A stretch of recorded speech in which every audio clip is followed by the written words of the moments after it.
Kemudian berikutnya soal nomor 2, sifat koligatif larutan. Seorang siswa mengamati eksperimen terkait kesetimbangan larutan. Dalam suatu wadah tertutup, terdapat 2 buah gelas kimia. 1 liter yaitu gelas A dan gelas B yang masing-masing berisi larutan BaCl2. Di mana diketahui BaCl2 ini merupakan garam yang tidak mudah menguap dengan massa molar 208,23 gram per mol. Konsentrasi dari BaCl2 di kedua gelas itu berbeda. Temperatur dibiarkan konstan 25 derajat Celcius.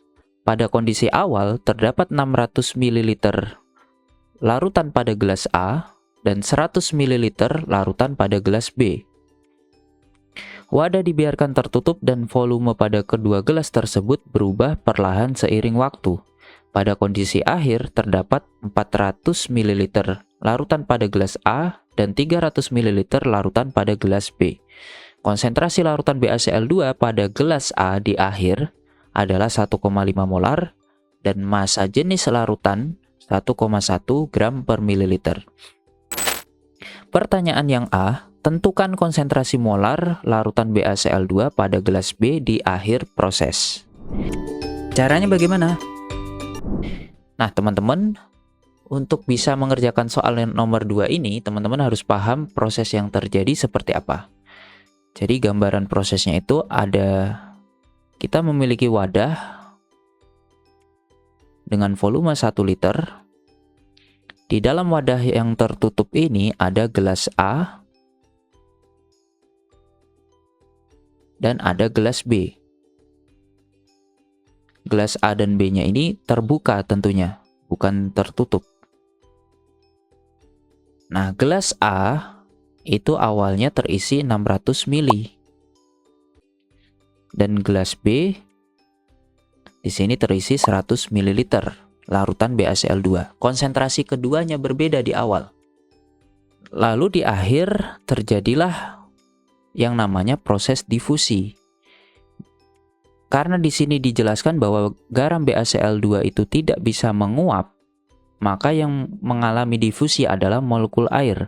Molekul air dari larutan di gelas A ini menguap dan berpindah ke gelas B. Dan karena wadah ini tertutup, maka tidak ada molekul air yang terbuang ke udara luar. Proses yang terjadi hanya perpindahan molekul air menguap dan berpindah ke larutan B. Jadi bisa dikatakan mol BaCl2 di awal dan di akhir pada kedua gelas itu tetap.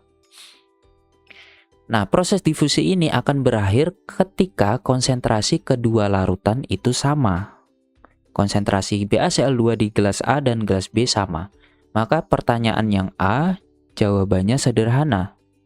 Konsentrasi molar larutan BaCl2 pada gelas B di akhir proses harusnya sama dengan konsentrasi BaCl2 di gelas A, yaitu 1,5 molar.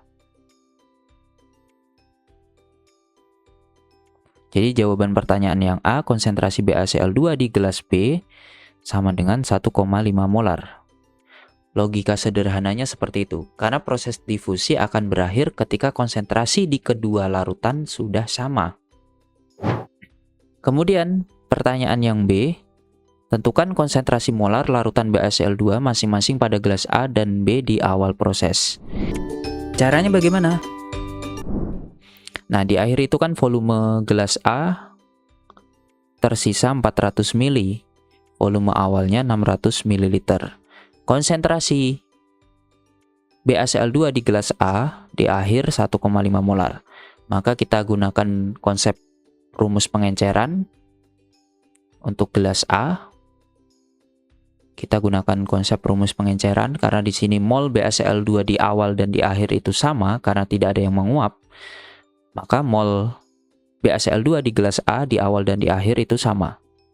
Berarti kita bisa gunakan rumus M1V1 sama dengan M2V2. M1 yang kita cari, V1 untuk gelas A 600, M2-nya 1,5, V2-nya 400. maka molaritas awal BaCl2 pada gelas A kita bisa hitung di kalkulator. 1,5 kali 400 dibagi 600. Hasilnya 1 molar. Ini konsentrasi BaCl2 di gelas A di awal eksperimen. Nah, kemudian untuk gelas B, kita gunakan konsep yang sama. Mol BaCl2 di awal dan di akhir, molnya tetap sama. Sehingga kita gunakan rumus yang sama, M1V1 sama dengan M2V2. M1 yang kita cari, volume awal dari gelas B. Di sini volume awalnya 100 mili. Molaritas keduanya, molaritas akhir dari BaCl2 1,5 kali volume akhir di gelas B, volume akhirnya 300 mili. Maka molaritas awal BaCl2 di gelas B kita bisa hitung di kalkulator.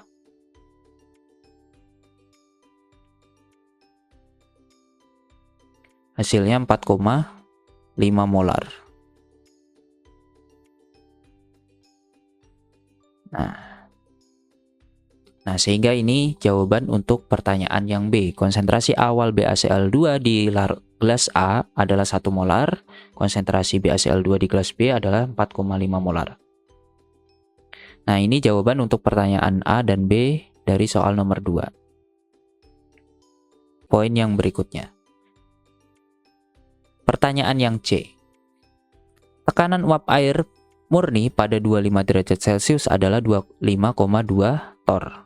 Apakah tekanan uap di dalam wadah ketika proses perubahan volume berakhir lebih tinggi dari 25,2 torr?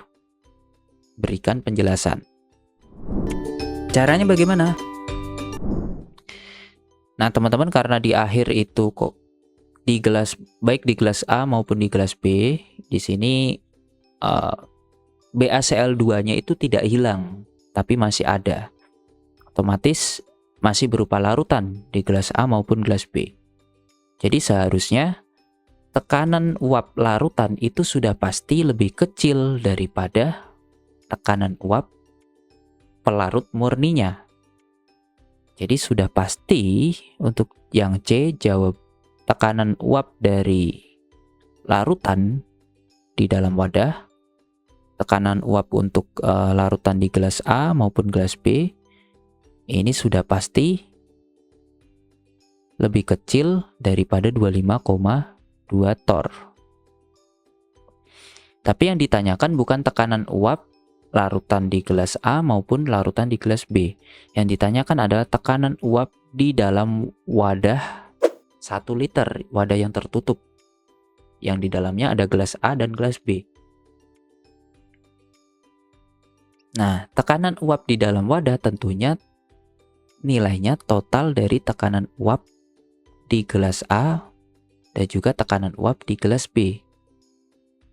Maka seharusnya tekanan uap yang ada di dalam wadah itu lebih besar dari 25,2 torr.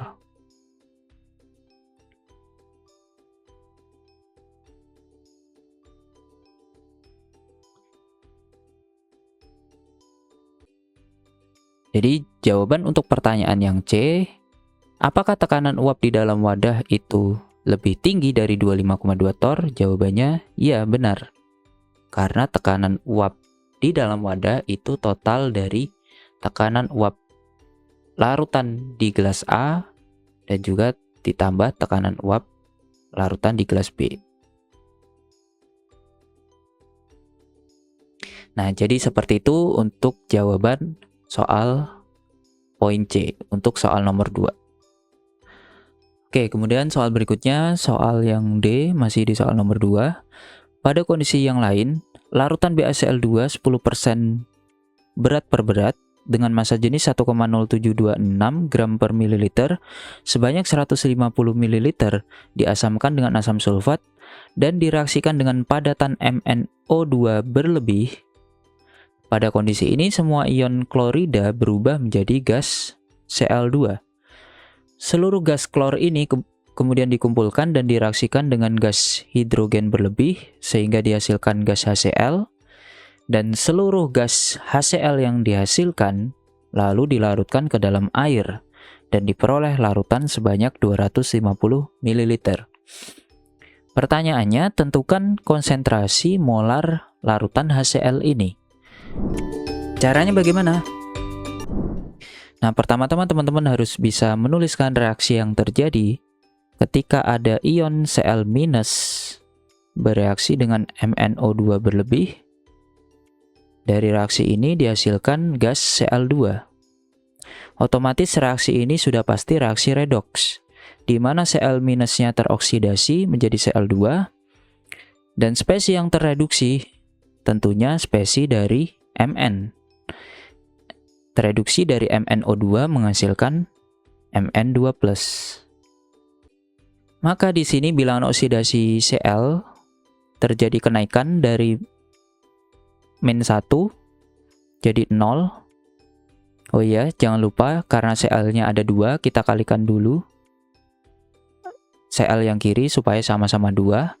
Maka kenaikan bilangan oksidasinya juga kita harus kalikan dengan jumlah Cl-nya.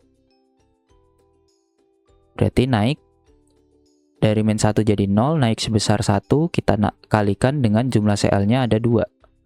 Berarti naiknya 2. Sementara untuk bilangan oksidasi Mn berubah dari +4 menjadi +2. Berarti terjadi penurunan sebanyak 2. Nah, karena kenaikan dan penurunannya sudah sama, maka sebenarnya reaksi ini sudah setara untuk Cl- dan juga MnO2. Karena yang kita butuhkan perbandingan koefisien antara Cl- dengan MnO2, yaitu 2:1. Nah, kemudian kita masuk ke stoikiometri perhitungannya. Yang pertama kita hitung dulu mol dari BaCl2. Untuk menghitung mol dari BaCl2, di sini diketahui densitas larutan sama volume larutan. Maka bisa kita hitung massa dari larutan. Berarti densitas kali volume. 1,0726 dikali 150. Kemudian massa dari BaCl2, karena persen BaCl2-nya sebanyak 10%, massa per massa, berarti massa BaCl2 10% dari massa larutan, atau 0,1 kali massa larutan. Nah, ini massa dari BaCl2. Kemudian kalau kita hitung mol dari BaCl2,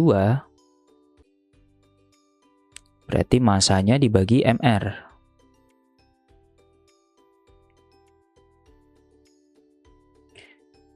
Nah, untuk Mr BaCl2 di soal sebelumnya sudah diketahui kalau massa molar BaCl2 itu 208,23. Berarti bisa kita tulis 208,23. Maka bisa kita hitung di kalkulator 0,1 kali 1,0726 dikalikan 150 dibagi 208,23. Hasilnya 0,07727 mol. Ini mol dari BaCl2. Sementara mol dari Cl-, karena BaCl2 mengandung 2 ion Cl, maka mol dari Cl- yang dihasilkan 2 kali dari mol BaCl2.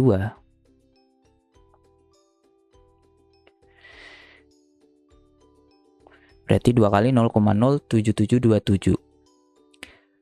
Kemudian dari perbandingan koefisien di reaksi yang sudah kita setarakan, Cl- menghasilkan gas Cl2 dengan perbandingan koefisien 2:1. Dengan kata lain apa? Mol dari Cl2 itu setengah dari mol Cl-.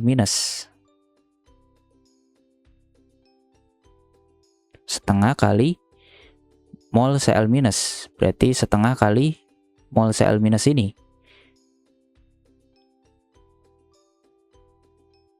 Berarti nilainya 0,07727. Nah, dari sini kita hubungkan ke reaksi berikutnya. Setelah Cl2 dihasilkan, lalu direaksikan dengan gas hidrogen menghasilkan senyawa HCl. Sesuai perbandingan koefisien, HCl yang dihasilkan 2 kali dari Cl2. Berarti mol HCl 2 kali dari mol Cl2. Berarti 2 kali 0,07727. Nah, yang terakhir, semua gas HCl ini dilarutkan dalam air, menghasilkan larutan bervolume 250 ml. Maka molaritas dari HCl sama dengan mol dibagi volumenya. Berarti 2 kali 0,07727 dibagi volume larutannya, kita ubah ke liter menjadi 0,25. Maka bisa kita hitung di kalkulator. 2 kali 0,07727 dibagi 0,25. Hasilnya 0,618 molar.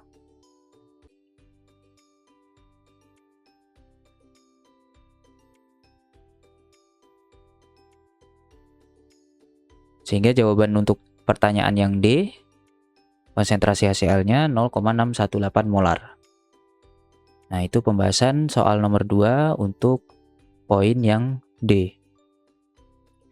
Baik, soal berikutnya, soal nomor 2, poin yang E. Garam barium sering ditambahkan ke dalam titrasi permanganat pada kondisi basah yang menghasilkan endapan barium manganat. Larutan KMnO4 0,05 molar sebanyak 10 ml masing-masing ditempatkan ke dalam wadah X, Y, dan Z. Di dalam wadah ini akan terjadi reaksi yang berbeda. Pada wadah X, dimasukkan sampel asam krotonoat, rumus kimianya CH3CH, CHCOOH, lalu ditambahkan basa berlebih dan garam barium nitrat berlebih. Lalu terjadi reaksi dan dibiarkan selama 45 menit. Asam krotonoat dalam reaksi ini akan kehilangan 10 elektron selama reaksi berlangsung. Kemudian ke dalam wadah X ditambahkan larutan KCN sebanyak 0,012 molar 8 ml sehingga terjadi reaksi berikut. Kalau kita lihat di sini reaksinya sudah setara. Endapan BaMnO4 disaring dan dipisahkan. Filtrat yang mengandung kelebihan sianida dititrasi menggunakan AgNO3 0,005 molar hingga terbentuk endapan. Di sini ada catatan, CN- dan CNO- adalah analog dari ion halida. Namun CNO- membentuk garam perak yang larut. Pertanyaan yang E, tentukan rumus kimia endapan yang dihasilkan ketika titrasi dihentikan. Caranya bagaimana? Nah, teman-teman, maksud rumus kimia endapan yang dihasilkan ketika titrasi dihentikan, ini maksudnya apa? Waktu kelebihan sianida dititrasi dengan AgNO3 hingga terbentuk endapan, berarti titik akhir titrasinya itu setelah terbentuknya suatu endapan. Tapi kita nggak tahu endapan yang dimaksud di titik akhir ini apa. Di sini dikasih catatan, untuk spesies CN- dan CNO- ini mirip seperti analog dari ion halida, jadi mirip seperti Cl- atau halida yang lain. Jadi Ag+ bisa membentuk endapan dengan CN- tentunya. Namun CNO- membentuk garam perak yang larut. Jadi Ag+ tidak bisa membentuk endapan dengan CNO-. Berarti logikanya di awal titrasi terjadi, Ag+ akan membentuk endapan dengan CN- sampai titik akhir titrasi. Di titik akhir titrasi akan terbentuk endapan lain selain AgCN. Endapan apa yang dimaksud? Kalau teman-teman amati, reaksi campuran larutan ini berada di kondisi basa. Dari awal pencampuran sampai akhir, larutannya masih dalam kondisi basa. Tidak ada terjadi penambahan senyawa asam. Sehingga dengan kata lain, di titik akhir titrasi setelah semua CN- membentuk endapan dengan Ag+, Ag+ akan mulai membentuk endapan di kondisi basa, yaitu berupa endapan Ag2O. Kenapa endapan ini bisa jadi indikator kalau titrasinya itu sudah selesai? Karena warna endapan Ag2O berwarna coklat, sementara endapan AgCN berwarna putih. Jadi logikanya, titrasi ini akan terjadi di awal. Ag+ akan bereaksi dengan semua CN- yang tersisa, sampai semua CN- sudah mengendap, warna endapannya masih putih. Setelah CN- habis, Ag+ akan membentuk endapan dengan kondisi larutan basah, maka terbentuklah endapan Ag2O. Di mana endapan Ag2O ini berwarna coklat. Berarti karena mulai terbentuk warna endapan coklat, titrasi ini dihentikan. Jadi maksud endapan yang dimaksud pada saat titrasi dihentikan adalah endapan dari spesies Ag2O. Nah, itu jawaban untuk soal yang E. Kemudian untuk soal yang F, tentukan massa dalam miligram asam krotonoat dalam sampel jika volume larutan AgNO3 yang dibutuhkan adalah 4,8 ml untuk mencapai titik akhir. Maka kalau kita tulis reaksi yang terjadi, Ag+ akan bereaksi dengan semua sisa CN- membentuk endapan AgCN. Sehingga dengan kata lain, karena perbandingan koefisiennya 1:1, maka mol CN- sisa sama dengan mol dari Ag+ atau mol dari AgNO3. Berarti sama dengan molaritas kali volumenya, yaitu 0,005 dikalikan volume yang dibutuhkan 4,8. Ini mol dari CN- sisa. Karena volumenya yang kita pakai mililiter, jangan lupa mol yang kita dapat dalam satuan milimol. Kemudian kita hitung mol CN- yang bereaksi di dalam reaksi dengan MnO4- berlebih yang sisa. Jadi ceritanya di dalam wadah X, waktu dicampurkan asam krotonoat, KMnO4, basa berlebih dan juga garam barium nitrat, terjadilah reaksi yang membuat asam krotonoatnya itu melepaskan 10 elektron, atau dengan kata lain, asam krotonoatnya teroksidasi dan melepaskan 10 elektron, sementara MnO4- akan tereduksi berubah menjadi spesies MnO4-2-. Kenapa menjadi MnO4-2-? Karena teman-teman lihat ketika permanganat mengalami reaksi reduksi dengan adanya ion barium, ion Ba2+, dan juga dalam kondisi basa, MnO4- akan berubah menjadi ion yang ada di endapan barium manganat, yaitu berupa ion MnO4-2-. Jadi reaksi reduksinya cuman sampai menghasilkan MnO4-2-. Maka dari reaksi reduksi MnO4- akan menerima 1 elektron saja. Nah, sementara asam krotonoat saya tulis sebagai Ak, reaksi oksidasi asam krotonoat itu melepaskan 10 elektron. Maka di dalam penyetaraan reaksi redoks, waktu teman-teman menggabungkan reaksi reduksi dan oksidasi, kita harus samakan koefisien elektron keduanya. Maka dengan kata lain, koefisien dari MnO4- di dalam reaksi dengan asam krotonoat, kita harus kalikan 10 supaya elektronnya sama. Sehingga nanti koefisien MnO4-nya 10, Koefisien dari asam krotonoatnya tetap 1. Karena kita kalikan 1. Sehingga perbandingan koefisien antara MnO4- dengan asam krotonoat 1:10. Dari reaksi ini, semua asam krotonoatnya akan habis, sementara MnO4- masih sisa. Nah, MnO4- yang masih sisa itulah yang nanti akan bereaksi dengan Cn- yang ditambahkan. Kalau kita lanjutkan perhitungannya, maka kita bisa hitung mol Cn- yang bereaksi dengan sisa MnO4-. Sama dengan mol Cn- awal dikurang mol Cn- sisa. Mol Cn- awal bisa kita hitung dari Kcn yang ditambahkan. Rumusnya molaritas kali volume. Berarti 0,012 kali volumenya 8.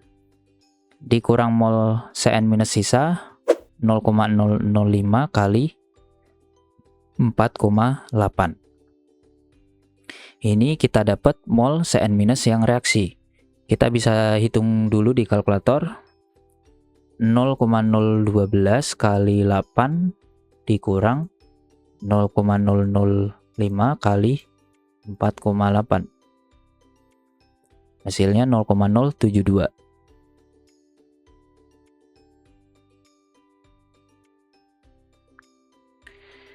Nah, mol Cl- yang bereaksi ini digunakan untuk bereaksi dengan sisa MnO4-. Sesuai dengan perbandingan koefisien di reaksi yang ada di soal, perbandingan koefisien antara Cn- dengan MnO4- yaitu 1:2. Dengan kata lain, mol dari MnO4- yang sisa sama dengan 2 kali dari mol Cn- yang bereaksi, berarti 2 kali 0,072.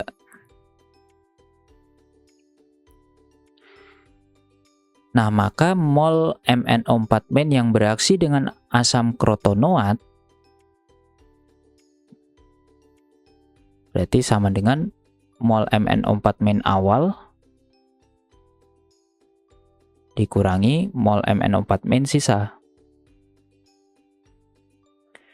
Berarti sama dengan mol MnO4- awal bisa kita hitung dari molaritas KMnO4 dan juga volume larutannya. Berarti 0,05 kali 10 dikurang mol MnO4- sisa 2 kali 0,072. Maka bisa kita hitung di kalkulator. 0,05 kali 10 dikurang 2 kali 0,072. Hasilnya 0,356.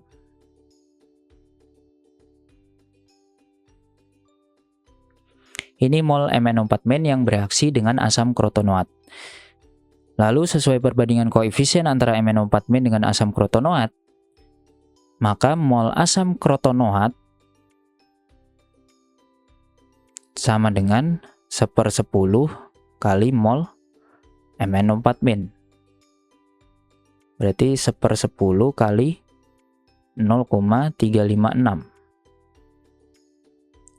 Jadinya 0,0356. Maka massa dari asam krotonoat bisa kita hitung sama dengan mol kali mR-nya. Molnya 0,0356 dikali mR-nya. Teman-teman lihat rumus kimianya. Kita bisa hitung mR-nya di kalkulator. Di situ karbonnya ada 4. Berarti 12 kali 4 ditambah hidrogennya ada 6. Berarti tambah 6. Lalu oksigennya ada 2. Berarti tambah 16 kali 2. MR-nya 86. Maka massa asam krotonoat yang digunakan di dalam sampel sebanyak 0,0356 kali 86. Hasilnya 3,0616 mg.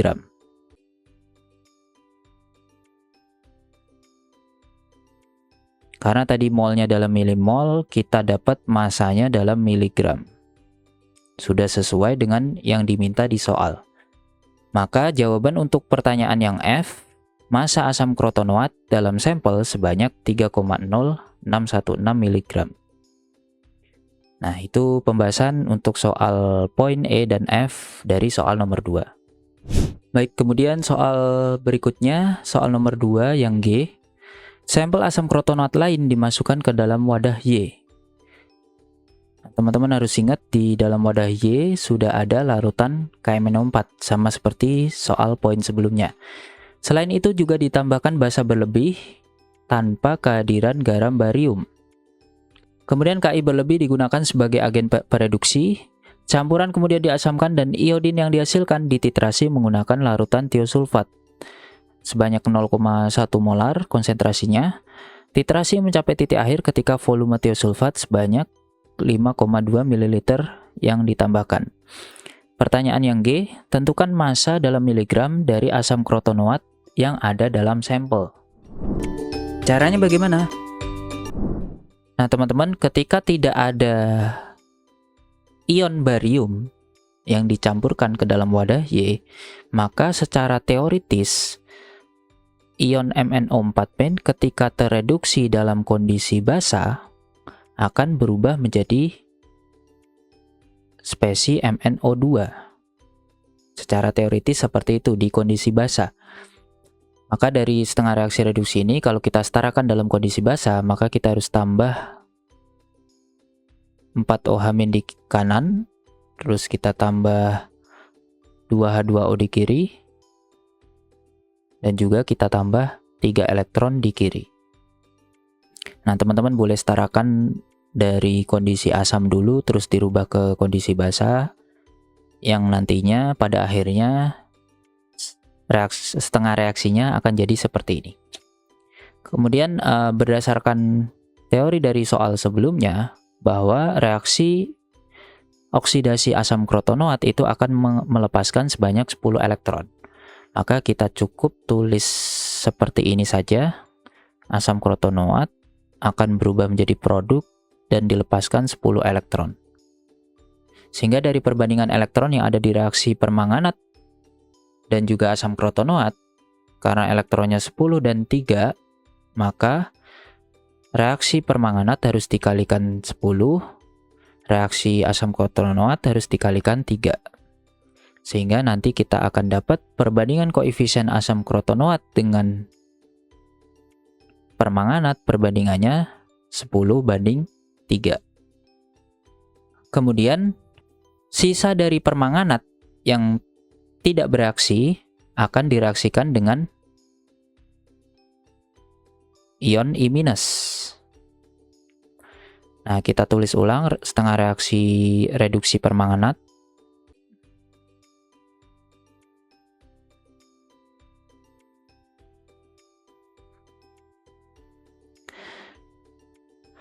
I- akan teroksidasi menghasilkan I2. Maka dari reaksi ini akan dilepaskan 2 elektron, sehingga karena elektronnya 3 dan 2, maka untuk reaksi permanganat kita harus kalikan 2, untuk reaksi oksidasi iodin kita kalikan 3.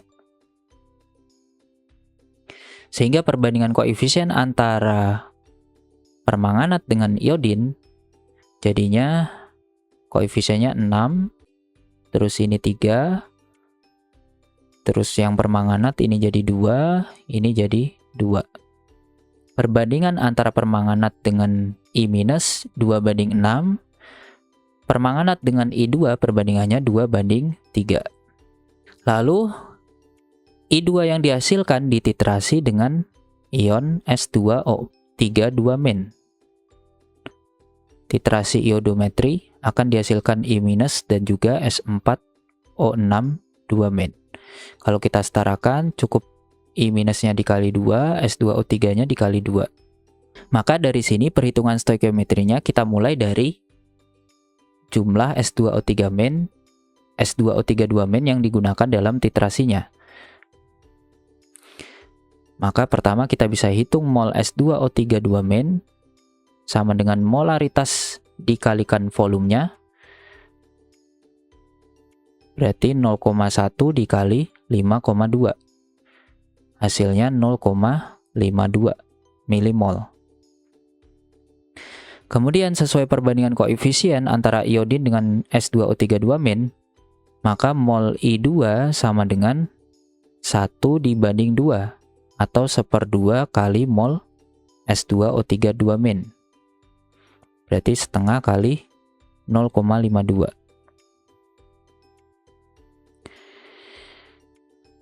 Lalu kalau kita balikan ke reaksi dengan permanganat, perbandingan koefisien I2 dengan MnO4-, yaitu perbandingannya 2:3.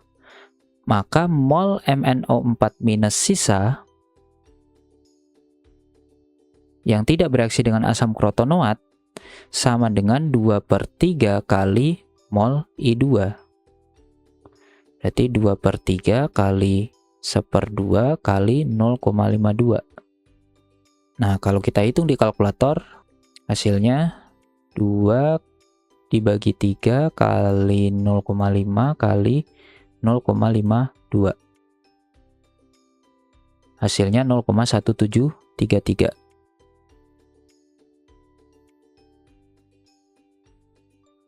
Kemudian menggunakan data di soal yang sebelumnya, di wadah XYZ itu sudah ada larutan KMnO4 konsentrasinya 0,05 molar dan volumenya 10 ml. Berarti mol KMnO4- yang bereaksi dengan asam krotonoat sama dengan mol MnO4- awal dikurang yang sisa.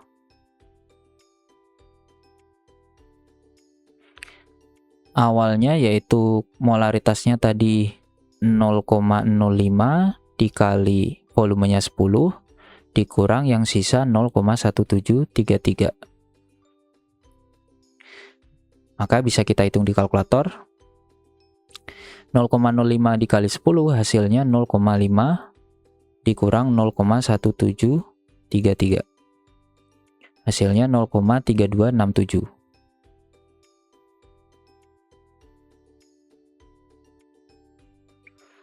Maka mol dari asam krotonoat yang ada di sampel sesuai perbandingan koefisien antara MnO4- dengan asam krotonoat, mol asam krotonoat yaitu 3/10 kali mol MnO4- yang bereaksi, yaitu 0,3267. Kemudian massa dari asam krotonoat sama dengan mol kali Mr-nya.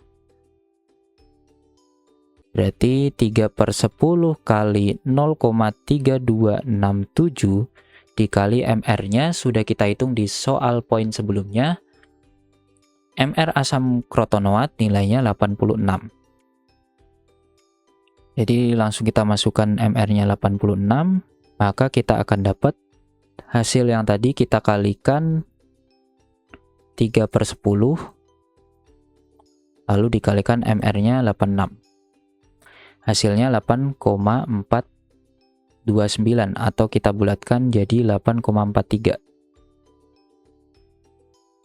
miligram. Karena tadi molnya dalam milimol, maka kita akan dapat massa asam krotonoatnya dalam miligram. Sehingga kesimpulannya jawaban untuk soal yang G, massa dari asam krotonoat dalam sampel yang dimasukkan ke wadah Y adalah 8,43 miligram. Nah, itu pembahasan soal poin G dari soal nomor 2. Kemudian soal berikutnya masih soal nomor 2.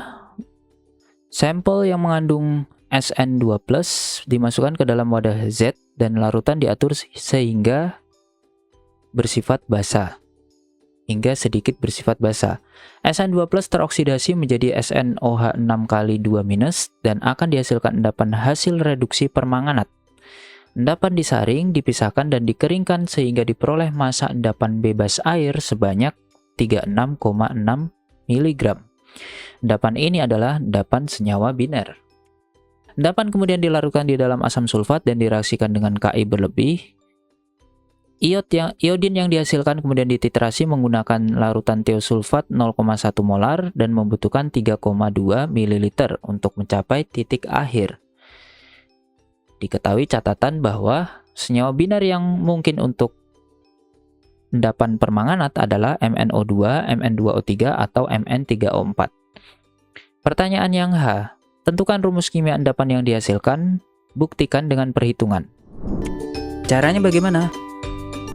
Nah, kemungkinan endapannya antara 3 senyawa biner ini.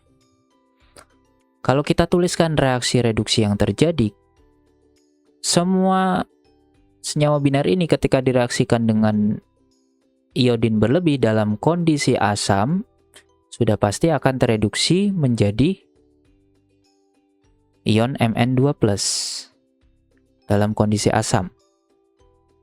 Nah, kita bikin setengah reaksi reduksi untuk ketiga senyawa ini. Kalau kita setarakan, nanti jadinya seperti ini. Ini untuk MnO2. Untuk Mn2O3, dengan cara yang sama menjadi Mn2+. Berarti Mn2+-nya kita kalikan 2, terus ditambah 3H2O di kanan, lalu di kiri ditambah 6H+, karena di kanan ada 6 hidrogen, lalu kita tambah 2 elektron. Kemudian Mn3O4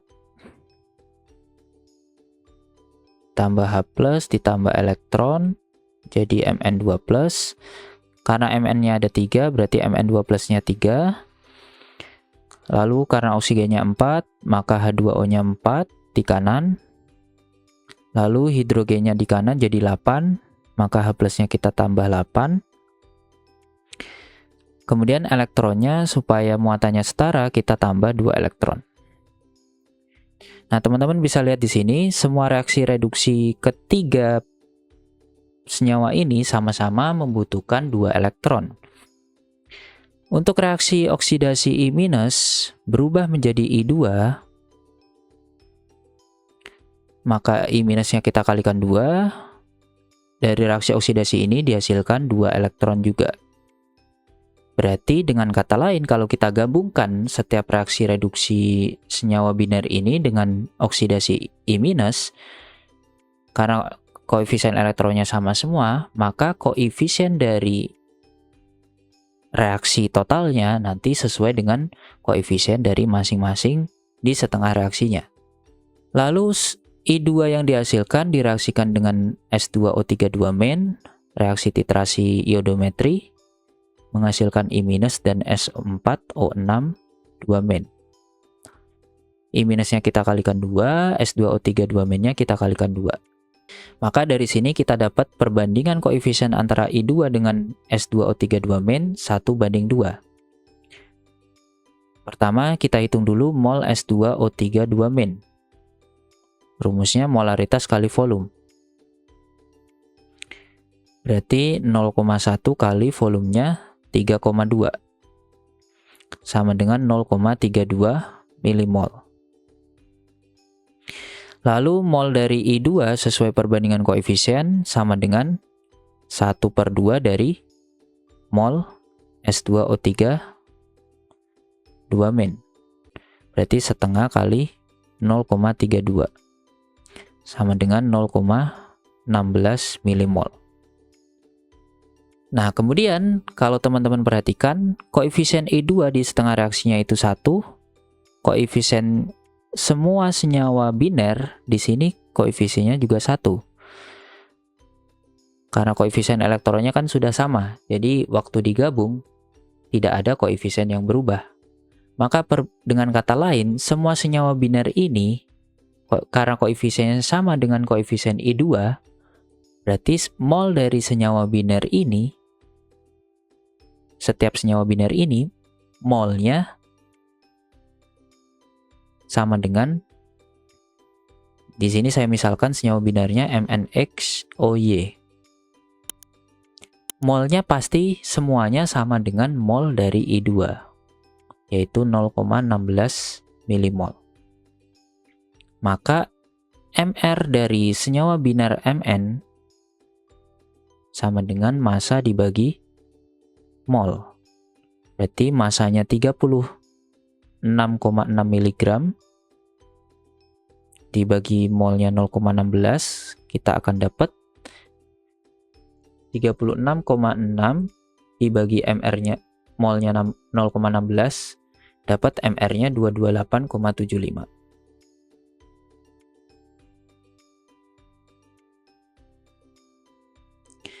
Nah, kalau teman-teman cek di tabel periodik unsur, AR dari Mn itu nilainya 55, AR oksigen 16.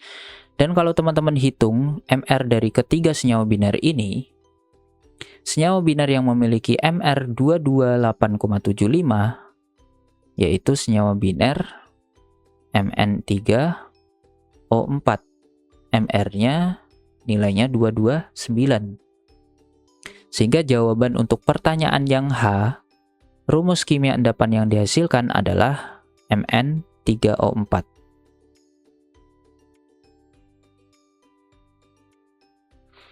Nah, itu jawaban untuk soal yang H. Kemudian lanjut pertanyaan berikutnya yang I. Tentukan massa dalam miligram dari SN yang ada dalam sampel. Caranya bagaimana? Dari reaksi yang terjadi, SN2+ di sini akan teroksidasi berubah menjadi SnOH62-. Di dalam spesies SnOH62-, bilangan oksidasi Sn nilainya plus 4. Jadi supaya lebih sederhana, saya tulis perubahan reaksi dari Sn2+ berubah menjadi Sn4+. Nah, tentunya reaksi ini akan melepaskan 2 elektron. Ini reaksi oksidasi dari Sn. Kemudian kalau kita tulis reaksi reduksi dari MnO4- berubah menjadi Mn3O4, berarti MnO4- harus kita kalikan 3 supaya Mn-nya ada 3. Kemudian kita harus setarakan di kondisi basah. Jumlah oksigen di kiri ada 12, di kanan ada 4, maka kita tambah 8H2O di kanan, kemudian kita tambah 16H+ di kiri, kemudian di kiri kita tambah elektron. Total muatan di kiri 16 dikurang 3 kali min 1.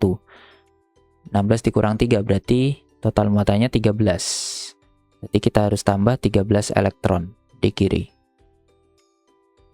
Nah, sebenarnya mau reaksinya kondisi asam atau kondisi basa, tetap yang jumlah elektron yang dibutuhkan untuk reaksi reduksi MnO4- menjadi Mn3O4 tetap 13 elektron.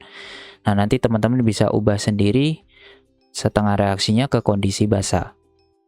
Di sini yang kita butuhkan hanya koefisien elektronnya, supaya dapat perbandingan koefisiennya berapa.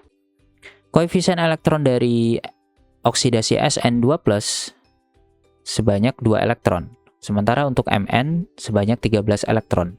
Supaya sama, maka untuk Mn kita kalikan 2 koefisiennya. Untuk Sn saya tulis ulang di sini. Koefisiennya harus kita kalikan 13.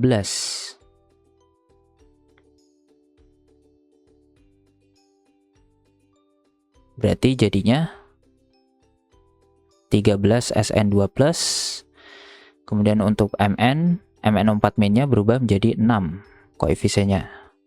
Mn3O4-nya berubah menjadi 2. Maka dari sini perbandingan koefisien Mn3O4 terhadap Sn2+ yang ada di sampel, perbandingan koefisiennya 2:13. Atau dengan kata lain, mol dari Sn2+ yang ada di sampel sebanyak 13/2 kali mol Mn3O4. Nah, mol Mn3O4 sudah kita hitung di pertanyaan yang sebelumnya. Nilainya 0,16 milimol. Berarti 13/2 kali 0,16. Maka massa dari Sn di dalam sampel sama dengan mol kali mR-nya. Mol kali AR-nya. Berarti 13/2 kali 0,16 kali AR dari Sn. Teman-teman bisa cek di tabel periodik unsur. AR dari Sn itu 118,7. Maka bisa kita hitung di kalkulator. 13 dibagi 2 kali 0,16 kali 118,7. Hasilnya 123,4 mg. 123,45 mg. Maka jawaban untuk pertanyaan yang I, massa Sn dalam sampel sebanyak 123,45 mg. Nah, itu pembahasan untuk soal poin H dan juga I.